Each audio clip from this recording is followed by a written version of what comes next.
Hello students, आज हम पढ़ेंगे सीजीबीएसई बोर्ड, जिसको हम लोग सीजी बोर्ड के नाम से भी जानते हैं। उसका क्लास 10, ठीक है। क्लास 10 का हम मैथ्स, ठीक है, आपको मैथ्स सब्जेक्ट की पढ़ाई करेंगे। तो क्लास 10th मैथ्स सब्जेक्ट जो है, इसमें इसको पढ़ने से पहले हम ये समझ लेते हैं कि हमारा जो बुक जो है उसको कैसे डिवाइड किया गया है। क्योंकि अब जो है आप क्लास 10 बोर्ड में आ गए हो, तब आपका क्या है, बोर्ड परीक्षा होगा। बोर्ड परीक्षा जो होगा अपने ब्लूप्रिंट के हिसाब से क्वेश्चंस देता है। तो सबसे पहले हम ये समझ लेते हैं कि आपके बुक में कितने यूनिट्स और कितने चैप्टर्स में आपके पूरे बुक को डिवाइड किया गया है। तो जैसे कि आप ओपन करेंगे तो ये कंटेंट करके आपको फर्स्ट पेज में ही मिलेगा, जहां पॉलिनोमियल लिखा है उसके पहले। तो यहाँ आप देखेंगे तो आपको समझ में आ रहा होगा कि 8 यूनिट्स और 16 यानी 16 चैप्टर में आपके पूरे चैप्टर को डिवाइड किया गया है, ठीक है ना। अब यहाँ पर यूनिट और चैप्टर क्या है, तो बेसिक आपको बता दूं, यूनिट समझो कि एक बड़ा सा बॉक्स है जिसके अंतर्गत छोटे छोटे चैप्टर्स रखे गए हैं, ठीक है। अब जैसे कि हमारा पहला यूनिट है अलजेब्रा। अब इस अलजेब्रा यूनिट के अंतर्गत आपके 5 चैप्टर्स रखे गए हैं।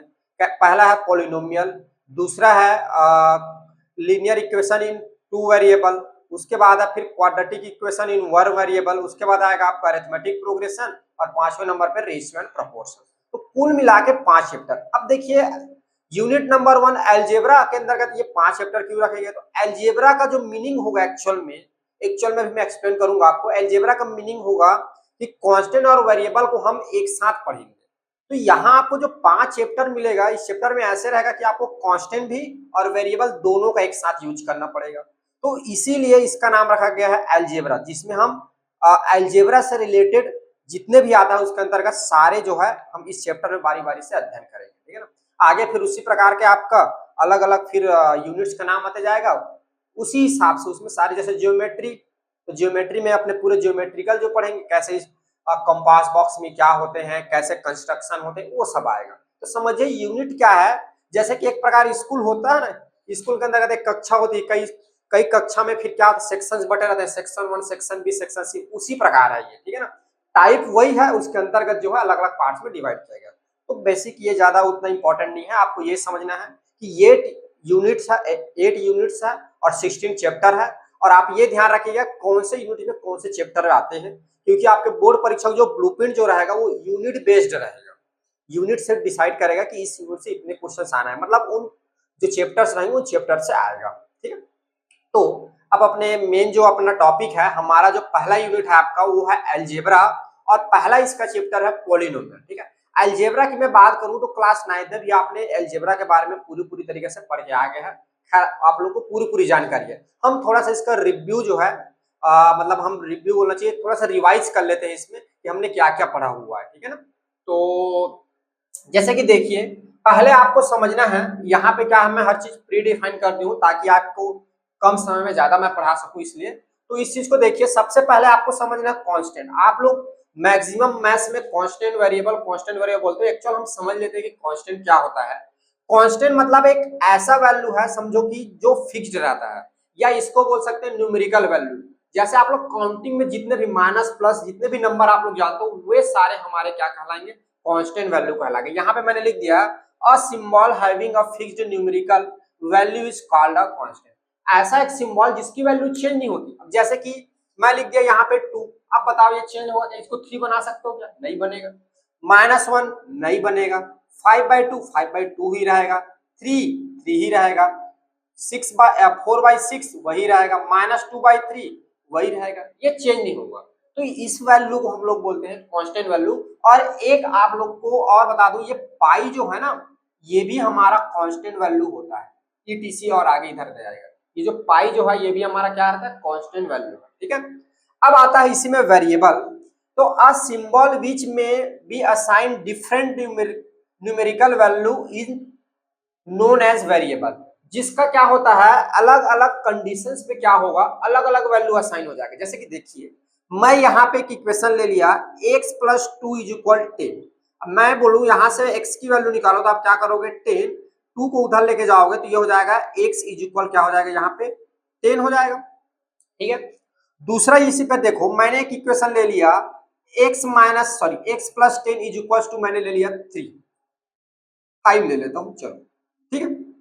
अब मैं बोलूँ x की वैल्यू निकालो तो आप क्या करोगे, 5, 10 को उधर लेके जाओगे तो 5 minus 10, so x is equal यहाँ आपको मिल जाएगा माइनस का 5। उसी प्रकार जैसे कि मैं y प्लस 3 इज इक्वल एक ले लिया मैंने 5, सो y अगर मैं एक लूं तो ज्यादा अच्छा रहेगा, क्योंकि y को हम मान लेंगे कि एक्स वाई जेड होता है करके, तो यहाँ पर आपको ज्यादा क्लियर होगा। यहाँ पर कुछ दूसरा वैल्यू लेता हूँ ना, 1 ले लिया, ठीक है। तो x is equal to 5 minus 1, x is equal to 4। यहाँ पर आप देख पा रहे हो, यहाँ x का मान प्लस का 8 हो जा रहा है, यहाँ पर x का मान माइनस का 5 हो जा रहा है, यहाँ x का मान क्या हो जा रहा है, 4 हो जा रहा है। मतलब x की जो वैल्यू है अलग अलग कंडीशंस पे क्या मिल रहा है हमको, अलग अलग मिल रहा है। लेकिन यहाँ पर देखो, अगर इस कंडीशन में बात करूं 5 का, तो ये 5 वैसा ही दिख रहा है।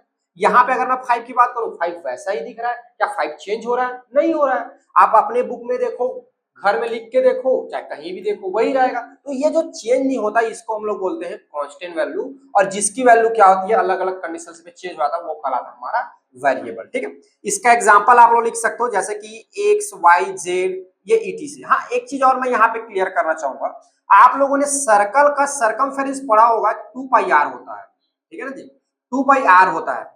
अब यहाँ पे अगर मैं कांस्टेंट टर्म की बात, सॉरी वेरिएबल टर्म की बात करूं, तो यहाँ पे हमारा वेरिएबल होगा आर, ये हमारा वेरिएबल होगा रेडियस, क्योंकि रेडियस की वैल्यू अलग अलग सर्कल के लिए अलग अलग होती है। अब बोलोगे सर यहाँ पे एक्स वाई जेड नहीं आ रहा, तो वो अलग मैटर है। आपको ये समझना है, जिसकी वैल्यू क्या हो, चेंज होते रहे अलग अलग टाइप, वो हमारा सारे सारे क्या कहलाएगा, वेरिएबल। अगर इस केस में बात करूंगा तो मेरा वेरिएबल क्या है, आर। ठीक है, अब देखिए थोड़ी सी हम जो है, जब आप वेरिएबल्स में और आगे बढ़ेंगे तो आपका डिपेंडेंट और इंडिपेंडेंट वेरिएबल आता है, जो कि आपके क्लास 10 के जो सिलेबस है उसमें मोस्ट एमपी है। ठीक है, हमको यहाँ पर समझ लेते हैं। इसको समझने के लिए एक एग्जांपल लेता हूं मैं, जैसे कि x is equal to y, sorry x plus y is equal to. हाँ, एक चीज मैं आपको और बताना चाहूंगा, अगर डिपेंडेंट और इंडिपेंडेंट वेरिएबल आपको समझना है, तो आपको 2 वेरिएबल की जरूरत पड़ेगी, मिनिमम 2 वेरिएबल्स लगेगा। ठीक है, सिंगल में आप नहीं बता सकते, तो 2 वेरिएबल लगेगा। तो यहाँ पर क्या है, जैसे कि मैंने क्या कर दिया, मुझे y की वैल्यू चाहिए, तो मैंने 10 माइनस एक्स कर दिया। अब समझिए यहाँ पे देखिए, इफ x इज इक्वल, जब मैं 1 लूंगा तो y इज इक्वल क्या मिलेगा, 9 मिलेगा। जब x इज इक्वल मैं 2 लूंगा तब y इज इक्वल क्या मिलेगा, 8 मिलेगा। जब x इज इक्वल मैं 3 लूंगा तब y इज इक्वल क्या मिलेगा जी, यहाँ पे 7 मिलेगा।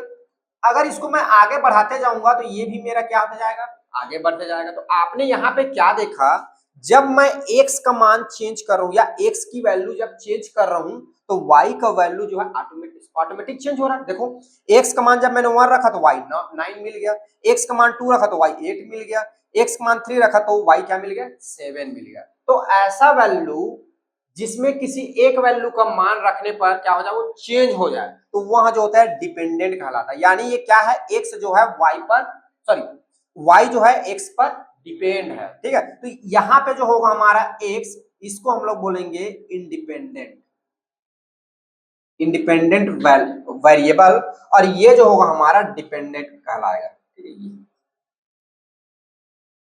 ये तो वेरिएबल में जो होते हैं यही होते हैं कांस्टेंट वेरिएबल समझो, और डिपेंडेंट और इंडिपेंडेंट क्या होते हैं ये आपको समझना है, इतना आपको जानना है। ठीक है, क्लियर है। यहाँ आगे जो है हम देखते हैं आपका अब जो हमारा मेन जो है अलजेब्रा। देखिए अलजेब्रा क्या है, अलजेब्रा एक मैथमेटिक है, जैसे आप मैथ्स पढ़ रहे हो उसी प्रकार से समझो कि मैथ्स का पार्ट है, ये एक पूरा मैथ्स ही है, जिसके अंतर्गत हम एक्स वाई और ये कांस्टेंट टर्म को स्टडी करते हैं, वो हमारा जो है वेरिएबल कहलाता है। ठीक है ना।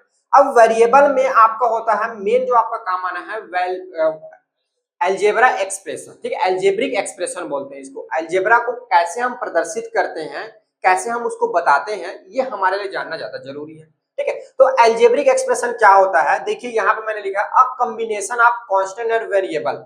हम क्या करेंगे इसमें, कांस्टेंट और वेरिएबल को कंबाइन करेंगे।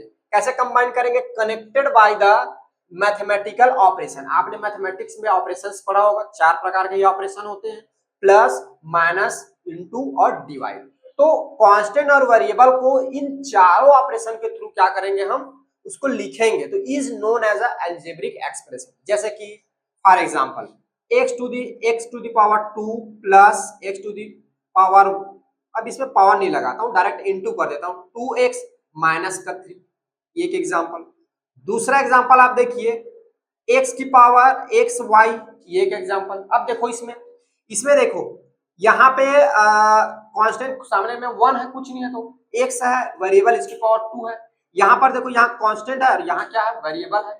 यहाँ माइनस, यहाँ आपको कांस्टेंट दिख रहा है, बट ये कांस्टेंट के साथ साथ ये वेरिएबल भी लगा हुआ है, क्योंकि आपको मालूम है इसको जो है हम ऐसा लिख सकते हैं, एक्स एक्स की पावर 0 जो होगा 1 होगा, क्योंकि आपने पढ़ के आया है ए की पावर माने आपने एक्सपोनेंट में पढ़ा है किसी भी नंबर की जब पावर 0 होगी तो उसकी वैल्यू क्या होगी, 1। तो यहाँ पर जो है ये दिखता नहीं है, आगे मैं आपको बताऊंगा जब हम इसके टाइप में आएंगे तो कांस्टेंट पॉलिनोमियल के बारे में, तो इसलिए इसको ज्यादा समझना नहीं है, ठीक है, छोड़ देते हैं। तो यहाँ पर ये समझ के रखो ये, ठीक है। अब देखिए और एग्जाम्पल देखिए, जैसे y की पावर 3 प्लस 2y की power 2 plus 3y plus 6 sorry या 5 जो भी है, ये ऐसा। तो ये सारे जो होंगे जिसमें क्या रहेगा, कांस्टेंट रहेगा, वेरिएबल रहेगा, हमारा क्या कर रहेगा, अलजेब्रिक एक्सप्रेशन का रहेगा, और इसके बारे में जो स्टडी करेंगे वो क्या है, हमारा अलजेब्रा है, ठीक है ना। अब देखिए, अब आपने जो है इसका जो हमारा अलजेब्रिक एक्सप्रेशन होता है, इसमें एक टर्म होता है और एक क्या होता है, पावर होता है, ठीक है ना। तो अब देखिए टर्म को कैसे काउंट करते हैं, तो आप ध्यान रखेंगे कि अलजेब्रिक एक्सप्रेशन में अगर आपको टर्म को काउंट करना है तब आपको प्लस और माइनस चिन्ह को ध्यान देना है, ठीक है। प्लस और माइनस चिन्ह के बेस्ड पर क्या किया जाता है, इसके टर्म को काउंट किया जाता है, ठीक है ना। यहाँ पर इनटू और डिवाइड के साइन से इसको क्या किया जाता है, इसके टर्म को काउंट नहीं किया जाता है। जैसे कि यहाँ पे मैं बात करूं x to the power 2 plus 3x plus का 1, ठीक है। अब यहाँ पर टर्म कितना है, तो देखो 1 2 और ये कितना हो जाएगा 3, ये 3 टर्म हो जाएगा। देखिए एक मैंने लिख दिया एक्स वाई जेड, अब बताओ ये कितने टर्म है, इसमें कितने टर्म है जी, तो मैंने क्या बोला, इंटू को ध्यान नहीं देना है, सिर्फ प्लस और माइनस। तो यहाँ पर जो होगा ये इंटू है, मतलब तीनों एक साथ में है, तो यहाँ पे नंबर ऑफ टर्म कितने होंगे, एक होगा, 1 होगा, ठीक है ना। अब जैसे कि मैंने एक और लिख दिया, देखो यहाँ पे एक्स की पावर 2 और नीचे लिख दिया मैंने y, यहाँ पर कितने टर्म होंगे, यहाँ पर भी कितने टर्म होंगे जी, एक टर्म होगा, क्योंकि आपको डिवाइड को ध्यान नहीं देना है, आपको टर्म काउंट करने के लिए किसको ध्यान देना है, प्लस और माइनस चिन्ह को ध्यान देना है। एक चीज यहाँ पे आप ध्यान रखेंगे, टोटल नंबर ऑफ टर्म, ठीक है, यहाँ पर और लिखे टोटल नंबर ऑफ टर्म जो होगा आपका, ठीक है, वो होता है number of sign plus or minus, ठीक है, प्लस आर माइनस प्लस 1 होगा, मतलब जितने आपके साइन रहेगा प्लस माइनस का, उससे 1 मोर देन जो रहेगा आपका टोटल नंबर। जैसे यहाँ पर देखो प्लस का साइन कितना, 1 2, तो 2 प्लस 1 3, यहाँ पे टोटल टर्म कितने 3। जैसे कि मैं एक एग्जांपल लिख दूंगा, यही ले लेता हूँ, x to the power 2 minus 1 plus 2x plus x to the power 5, ये ले लिया। अब इसमें प्लस माइनस काउंट करो, 1 2 3 और 3 तो प्लस 1 करो तो 1 2 3 4, देखो 4 टर्म है ना इसमें, तो 1 मोर देन टर्म होते हैं, जितना आपका प्लस या माइनस का जो साइन रहेगा 1 मोर देन टर्म आपको मिलेगा इसमें, क्लियर है। रह सकता है, उसका लिखने का टेक्निक है, लेकिन हम इसको ऐसा लिख सकते हैं, ये समझो कि स्टैंडर्ड फॉर्म में नहीं लिखा हुआ, ठीक है। मैं आगे इसका आपको स्टैंडर्ड फॉर्म भी साउंड करूंगा। इसका स्टैंडर्ड फॉर्म होता है अलजेब्रिक, जो भी हमारा अलजेब्रा बोले या पॉलिनोमियल बोले, एक्चुअल में अलजेब्रिक एक्सप्रेशन आपको बताना, अलजेब्रा के बारे में पढ़ाना, आपकी मैं पिछली मेमोरी को रिवाइज कर रहा हूँ, ठीक है ना। मेन अपन को समझना है पॉलिनोमियल्स को, ठीक है, तो मैं ये सारा आपको पॉलिनोमियल में एक्सप्लेन करता। बाकी यहाँ पर भी आप ध्यान रखेंगे कि जो भी हमारा अलजेब्रा रहता है, अलजेब्रा मतलब अलजेब्रिक एक्सप्रेशन जो है, उसको जो है स्टैंडर्ड फॉर्म क्या होता है, उसकी पावर के डिक्रीजिंग ऑर्डर में लिखते हैं, मतलब पहले बड़ा वाला पावर, फिर छोटा पावर, फिर छोटा पावर, फिर छोटा पावर, और लास्ट में जो होता है कांस्टेंट टर्म के रूप में लिखते हैं। यहाँ पे जो मैं लिखा हूँ स्टैंडर्ड फॉर्म में नहीं लिखा है, इसको स्टैंडर्ड फॉर्म में लिखेंगे तो ये सामने आएगा, फिर ये आएगा, फिर ये आएगा, फिर ये आएगा। लिख ऐसा भी सकते हैं, लेकिन इसको लिखने का मेन तरीका है इसका स्टैंडर्ड फॉर्म, ठीक है। स्टैंडर्ड फॉर्म बड़ी पावर, छोटी पावर, छोटी छोटी, फिर लास्ट में कांस्टेंट, क्लियर है। चलिए आगे चले, अब थोड़ा सा हम समझ लेते हैं डिग्री, ठीक है ना। डिग्री या इसी को आप लोग एक और नाम से जानते हो, क्या बोलते हैं इसको, पावर, ठीक है, दो नाम है। अब आगे चल के यही पावर आपका एक्सपोनेंट में कन्वर्ट हो जाता है, लेकिन वो वन टर्म के लिए लागू होता है, ठीक है ना, इसमें लागू नहीं होगा। हाँ, तो यहाँ पर देखिए x to the power 2 plus 3x plus का 1। अगर मैं इसकी पावर की बात करूं तो इसकी पावर कितनी होगी, तो मैंने यहाँ पे लिखा है हाईएस्ट पावर ऑफ वेरिएबल। यहाँ पर वेरिएबल में हाईएस्ट पावर कितनी है, देखो हाईएस्ट पावर कितना है, इसकी पावर 2, इसकी पावर 1 और इसकी पावर 0। तो हाईएस्ट पावर कितना है 2। तो इस जो अलजेब्रिक एक्सप्रेशन है इसकी पावर कितनी हो जाएगी, 2 हो जाएगा। ठीक है, अब जैसे कि यहाँ पर देखिए एक्स वाई जेड प्लस का 3। अब बताइए इसमें इसकी पावर कितनी होगी, इसकी पावर कितनी होगी जी। तो इसकी पावर के लिए क्या करते हैं, अगर वेरिएबल मल्टीप्लाई में है तो इसकी पावर कितनी है 1 और इसकी पावर कितनी है 1 और इसकी पावर कितनी है 1। तो इन तीनों की पावर को ऐड कर देंगे तो इसकी पावर कितना हो गया 3 और ये 0, तो इसकी मैक्सिमम पावर कितना है 3, तो इसलिए क्या हो जाएगा 3 हो जाएगा। ठीक है, एक और एग्जांपल देख लेते हैं, जैसे कि देखिए x to the power 2 plus मान के चलो एक्स वाई जेड है, ठीक है ना। अब यहाँ पर मैं इसकी पावर की अगर बात करूं तो यहाँ पर इसकी पावर क्या होगी, तो इसकी पावर कितनी हो गई 2 और इसमें देखो 1 1 1 कितना हो गया 3, तो इसकी मैक्सिमम पावर हो जाएगा 3। ये समझ में आया, अगर मल्टीप्लाई में पावर को हम ऐड करते हैं, ये बताना चाह रहा हूं। लेकिन इसमें ध्यान रखना ये मल्टीप्लाई का इसमें रोल नहीं है, टर्म में मल्टीप्लाई और डिवाइड का, बट पावर लिखते टाइम आपको उसका रोल रहा है समझ में, तो इतना आप लोग ध्यान रखेंगे। चलो इसको नोट डाउन करो फिर आगे और देखिए। अब हमने समझ लिया अलजेब्रिक एक्सप्रेशन क्या होते हैं। अब हमारा मेन जो चैप्टर का नाम है पॉलिनोमियल, अब उसको समझते हैं कि पॉलिनोमियल क्या है। तो देखिए मैंने यहाँ पे लिख दिया पहले से। अब क्या होगा, मैंने आपको पहले ही बता दिया था कि यूनिट नंबर 1 आपका क्या है अलजेब्रा है, ठीक है ना। अब अलजेब्रा से रिलेटेड आपके 5 यूनिट रखा गया, अब उससे रिलेटेड है, इसका कहना मतलब उसी के जैसे तो प्योर नहीं होगा, कुछ ना कुछ इसमें डिफरेंस होगा। तो अब जो है हम जो है इधर के जितने भी चैप्टर है उसका जो है उसकी पावर या तो टर्म, हमने क्या देखा अलजेब्रा में दो ही चीज होता है, या बोलो अलजेब्रिक एक्सप्रेशन में दो चीज होता है, एक तो पावर होगा जिसको बोलते हैं डिग्री, या फिर क्या होगा टर्म होगा। तो अब क्या होगा उसके टर्म और उसके जो डिग्री जो है उसमें कुछ कुछ कंडीशंस लगते जाएंगे, और कंडीशंस लगते जाएंगे उस हिसाब से उसका नाम क्या होता जाएगा, अलग अलग होता जाएगा। अब यहाँ पे क्या है, इसके पावर में कंडीशन लग रहा है, पॉलिनोमियल होने के लिए किसमें कंडीशन लग रहा है, पावर में कंडीशन लग रहा है। आप देख पा रहे हैं मैं लिखा हूँ पॉलिनोमियल का डिफाइन किया हूँ, power of all variable should be greater than or equal 0। क्या रहेगा, देखो पावर को एक और नाम है ना, याद रखना डिग्री, ठीक है। पावर बोलू चाहे डिग्री बोलू दोनों क्या है, एक ही चीज है, आप लोग इस बात को ध्यान रखना, ठीक है।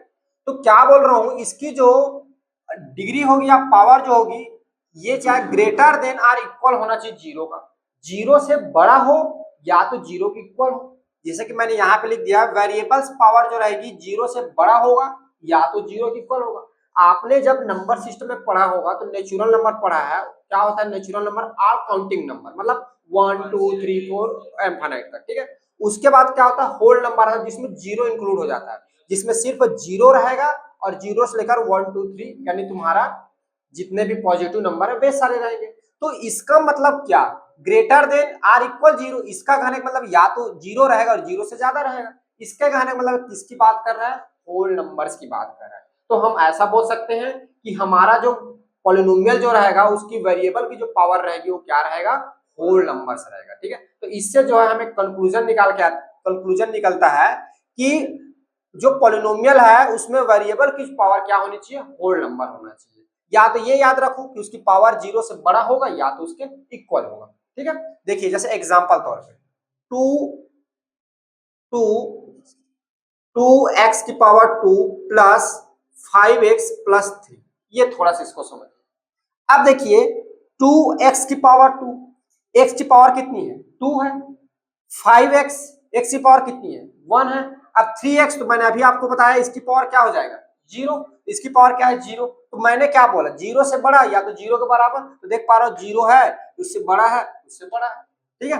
अब फिर ध्यान देना ये जैसे कि सेकंड नंबर पे 2y की पावर 2 प्लस 5y प्लस का, चलो इसको मैं जो है ना इसको कुछ दूसरा कर देता हूँ, 5 कर देता हूँ, इसको 2 कर देता हूँ और यहाँ पर अब फिर 5 लिख के y की पावर 3 कर दिया, ठीक है। ये 3 कर देता हूँ, फिर आप लोग बोल रहे हैं सर ये अरेंज नहीं है, ये देखो अब देखो इसकी पावर क्या है 5, इसकी पावर क्या है 3, इसकी पावर क्या है 2, है होल नंबर। थर्ड नंबर पे देखो √2 y⁴ प्लस 2y, ये है कि नहीं बताओ। √2 y⁴ प्लस 2y, ये है कि नहीं पॉलिनोमियल है। क्योंकि देखो इस कांस्टेंट को नहीं देखना है आपको, क्या देखना है, वेरिएबल की पावर को देखना है। वेरिएबल की पावर क्या होना चाहिए, होल नंबर होना चाहिए, ठीक है।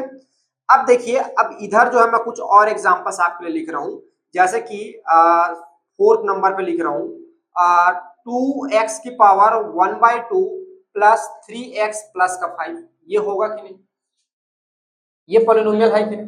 क्यों नहीं है, क्योंकि यहाँ पर देख पा रहे इसकी पावर क्या है, 1/2 है, और 1/2 is a rational number, not a whole number, ठीक है, होल नंबर नहीं है, इसलिए ये पॉलिनोमियल नहीं है, ठीक है। थर्ड नंबर पे देखो, फिफ्थ नंबर जी, ये जैसे कि मान लो 2y⁴√2 प्लस 3y⁴2 प्लस 6, ये बताओ। क्योंकि इसकी y की पावर क्या है, इरेशनल नंबर, जबकि हमें क्या होना चाहिए, होल नंबर होना चाहिए, होल नंबर नहीं है, तो ये भी क्या नहीं, पॉलिनोमियल नहीं है। फिफ्थ नंबर पे देखो 5√2y⁴3 प्लस 6y⁻1 प्लस 3, ये होगा कि नहीं। यहाँ पर देखो इसकी पावर y की पावर क्या है, -1, -1 क्या है, नेगेटिव नंबर है, और होल नंबर नेगेटिव नंबर आता नहीं है, इसलिए पॉलिनोमियल नहीं है, ठीक है। और देख लीजिए 5 लिख दीजिए, 6 हो जाएगा, ये आपका हो जाएगा 7, x की पावर 2/6 प्लस 3 x की प्लस 2, इसमें भी देखो, इसमें क्या है 2/6 है, यानी ये भी क्या है, रेशनल नंबर। ये क्या है, ये जितने भी मैंने इधर लिखवाया ये क्या है, नॉट अ पॉलिनोमियल, ये क्या नहीं है, आपके पॉलिनोमियल नहीं है, ठीक है। और इधर आप लोग देख पा रहे हो ये सारे हमारे क्या है, पॉलिनोमियल्स हैं। अब देखिए डिग्री और इसका जो है जो वेरिएबल जो रहता है, इसके टर्म, जो अपना पॉलिनोमियल जो है उसके टर्म और डिग्री को हम लोग देख लेते हैं, ठीक है। थोड़ा सा यहाँ पर देखो, ये एक टर्म हो जाएगा और ये एक टर्म हो जाएगा, यानी इस पॉलिनोमियल की बात करूं तो टर्म कितना है जी, टर्म कितना हो जाएगा, 2 टर्म हो जाएगा, जिसमें इसको हम लोग बोलते हैं कांस्टेंट, क्या बोलते हैं इसको, कांस्टेंट, ठीक है। और ये है आपका क्या है, वेरिएबल है, और इसके सामने जो 3 जो लिखा है ये आपका कांस्टेंट टर्म है, ठीक है।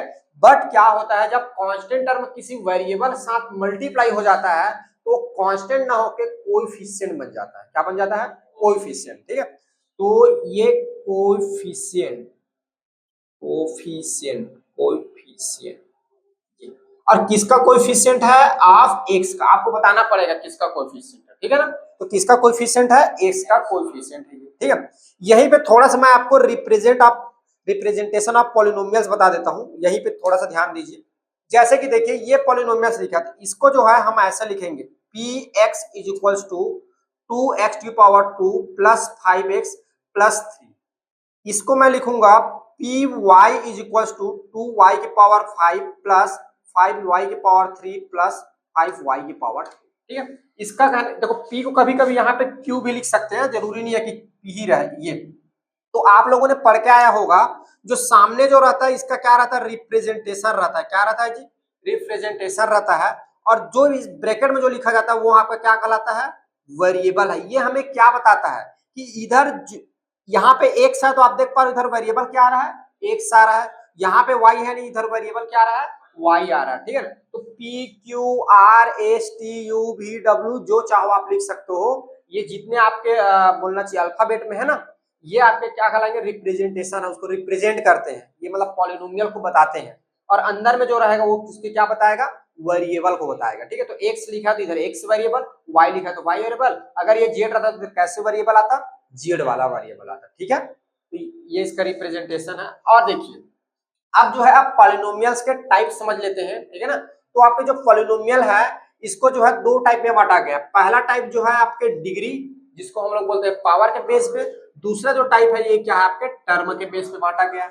अब देखिए लीनियर पॉलिनोमियल, वे पॉलिनोमियल जिसकी मैक्सिमम पावर 1 होना चाहिए, जैसे कि देखो x + 2 एक होगा, ठीक है। और देखो x ओनली, जैसे कि 5x, ये ठीक है। अब देखो जैसे कि x + 2x प्लस, अच्छा 2x लिख दो तो आखिर में एड ही हो जाएगा, तो ऐसा एग्जांपल देना ठीक नहीं है। 25x प्लस का 2, ये इसकी पावर कितनी है 1 ही, ठीक है। तो आपको टर्म को नहीं देखना है, टर्म 2 है लेकिन पावर कितनी है 1, इसमें किसको ध्यान देना, पावर को। क्वाड्रेटिक में देखो इसकी पावर क्या हो जाएगी 2, जैसे x की पावर 2 प्लस 2x प्लस का 3, ये ठीक है। क्यूबिक वाला में इसकी पावर क्या हो जाएगी क्यूब, x की पावर 3 प्लस 2 x की पावर 3 प्लस 3 तो हो गया ना, 2 प्लस 3, ऐसा कुछ कर सकते हो। टर्म से मतलब नहीं, पावर देखना है, ठीक है। इसमें क्या रहेगा टर्म, मोनोमियल जिसकी मैक्सिमम टर्म, सॉरी टर्म कितना रहेगा मोनोमियल में 1 टर्म। जैसे कि देखो पावर से मतलब नहीं, पावर कुछ भी रहे, टर्म कितना होना चाहिए ओनली 1 होना चाहिए, पावर कुछ भी रहे इसमें, टर्म को आपको ध्यान देना है बस। ये ऐसा, या y वाला ले लो ऐसा, ठीक है। बाइनोमियल जिसमें कितने टर्म रहेंगे, 2 टर्म रहेंगे। जैसे कि देखो एक्स स्क्वायर प्लस का 2 y की पावर 10 प्लस 3y, ये ठीक है। ये ट्राइनोमियल में, ट्रिनोमियल कितना हो जाएगा इसमें, ट्राइनोमियल में 3 हो जाएगा, x की पावर 2 प्लस 2y प्लस का 3, y वाला लिखोगे तो y की पावर 4 प्लस y की पावर 3 प्लस 2, ऐसा समझना है। ये पढ़ के भी आए आप लोग। अब देखिए इसमें थोड़ा सा समझ लेते हैं, आगे आपको यूज होगा कांस्टेंट पॉलिनोमियल। एक ऐसा पॉलिनोमियल जिसमें वेरिएबल आपको न दिखे, सीधी सी बात, उसमें वेरिएबल ना रहे, सिर्फ क्या टर्म रहे, कांस्टेंट टर्म रहे, उसको बोलते हैं कांस्टेंट पॉलिनोमियल। जैसे कि देखो 2 5 1/2 3 4, ये सारे आपके जो होंगे, यहां तक कि पाई भी आ जाएगा आपका कांस्टेंट पॉलिनोमियल, ठीक है, ईटीसी। तो कांस्टेंट पॉलिनोमियल माने जिसमें सिर्फ ओनली कांस्टेंट टर्म है, उसको क्या बोलते हैं, कांस्टेंट पॉलिनोमियल बोलते हैं, ठीक है ना। उसी चीज को मैं लिख दिया हूं यहाँ पे, अ पॉलिनोमियल कंटेनिंग 1 टर्म। कितने टर्म कंटेन करेगा वो, 1 टर्म कंटेन करेगा। वो कैसे रहेगा, consist of a non zero constant. कैसा रहेगा, नॉन जीरो, जीरो नहीं रहेगा, याद रखो नॉन जीरो, ठीक है। Term is called a constant polynomial, ठीक है। अब देखिए इसकी अगर पावर की बात करें तो इसकी पावर जो रहेगी क्या रहेगा, कांस्टेंट पॉलिनोमियल की पावर 0 रहेगा, क्योंकि आप लोग को पता है एक्सपोनेंट में कि अगर किसी भी नंबर की पावर क्या हो जाए, 0 हो जाए, तो क्या होती है उसकी वैल्यू 1 होती है। तो यहाँ पर 3 लिखा है, तो जैसे कि x वाला टर्म है, x की पावर 0 लगा देंगे, इसकी वैल्यू कितना आ जाएगा, 3 आ जाएगा। इसीलिए बोलते हैं इसकी पावर कितनी होगी, 0 होगा, 1 पावर होगा, ठीक है। अब इसी में देख लीजिए एक और जीरो पॉलिनोमियल, माने ऐसा पॉलिनोमियल, मतलब ऐसा पॉलिनोमियल मत बोलिए, एक ऐसा टर्म जिसमें सिर्फ 0 हो, ओनली 0, जो 0 रहेगा उसको क्या बोलेंगे हम लोग, जीरो पॉलिनोमियल। इसको डिफाइन ऐसे कर सकते हैं, a polynomials consisting of one term, one term consist करेगा नेमली 0, ओनली कौन, 0 is called a zero polynomials, ठीक है। ओनली 0 जो नंबर है वो क्या पॉलिनोमियल कहलाता है, जीरो पॉलिनोमियल कहलाता है। अब बात करते हैं इसकी पावर, तो इसकी पावर नॉट डिफाइंड है, ठीक है। इसकी पावर हम डिफाइन नहीं कर सकते, किसका, जीरो पॉलिनोमियल का, ठीक है। तो क्लियर है इस प्रकार। तो आपने समझ लिया कि अलजेब्रिक एक्सप्रेशन क्या होते हैं, कांस्टेंट टर्म क्या है, वेरिएबल्स क्या है, फिर आपको मैंने बताया पॉलिनोमियल क्या है, पॉलिनोमियल में कितने टाइप्स होते हैं, 2 टाइप में बांटते हैं, ठीक है। हमने फिर उसमें और देख लिया कौन पॉलिनोमियल होगा कौन नहीं होगा, ठीक है। उसके बाद रिप्रेजेंटेशन देख लिया। तो इतना आप करिए, फिर आगे जो हमारा नेक्स्ट क्लास रहेगा हम जो देखेंगे ऑपरेशन ऑन पॉलिनोमियल्स, पॉलिनोमियल्स पे ऑपरेशन देखेंगे, प्लस कैसे करते हैं पॉलिनोमियल्स को, माइनस कैसे करते हैं, मल्टीप्लाई कैसे करते हैं। ये आपका 3 चीज बेसिक क्लास है। 4th नंबर पे आएगा आप लोग का पॉलिनोमियल का डिवाइड, जो कि क्लास 10th के चैप्टर में मोस्ट आईएमपी है, जिसको हम लॉन्ग डिवीजन मेथड से फिर डिवाइड करेंगे, किसको, एक पॉलिनोमियल को दूसरे पॉलिनोमियल से, ठीक है। तो इसको नोट डाउन करिए और फिर नेक्स्ट क्लास में फिर हम देखेंगे।